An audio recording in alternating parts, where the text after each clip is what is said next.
برادر دویم سوال همین که خیلی ممکن همین آدمای گذشتگانی ما باشن یا همین در حقیقت باشد همین بعد از در داخل نماز بعد از همین صلوات خواندن دعا میکنید همینجا دعا میکنن اکثریت همین هممو اللهم مغفر لنا ولی والدینا همینجا چه ول استادانش نگویید میگم در نمازنده همین درست است یا نه؟ گوییدم هیچ باکی ندارد، بله کلمه استازیه در قرآن نآمده است، لیکن اگر گوییدم گناهکار نمیشد، برای اینکه الله سبحانه و تعالی ما رو در 40 موضع قرآن امر کرد که به پیروی به پیغمبر صلی الله علیه و سلم کنیم. و ما آتاکم الرسول فخذوه، هر چیزی که پیغمبر آورد، یعنی هر چیزی که پیغمبر به شما سپارش داد گیرید.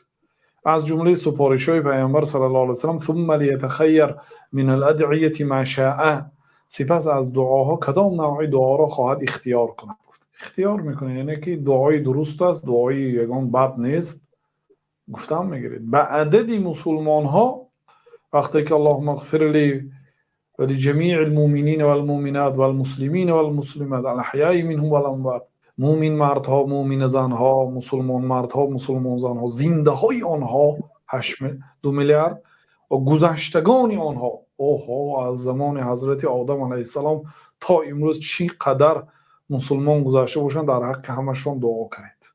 و آنهایی که حالی نآمدیان، در عموم مسلمان ها دعا کنید. بسیار دعای بزرگ است. خیلی اینجا پدر و مادر خاص کردید. وقتی که گفتید که تمام مسلمان های بخش گفتید پدر و مادرتون هم در آمد، لیکن پدر و مادر با خاص کردید و خودتون خاص کردید و استادان خاص کردید. این اسلوب قرآن است. الله تعالی میگه که حافظوا علی الصلوات والصلاة الوسطى، 5 وقت نماز را محافظت کنید و نماز عصر را. نماز عصر رو 2 بار گفت، خاص کرد. 5 وقت نماز را محافظت کنید، یعنی در وقتش خوانید، به نمازها اهمیت خاص دید، و نماز عصر را، یعنی الله تعالی نماز عصر خاصتا ذکر کرد. این در قرآن هست. یعنی الله مرا بخش، پدر و مادری مرا بخش، استادهای مرا ببخش و عمومی مسلمان ها را ببخش. بله.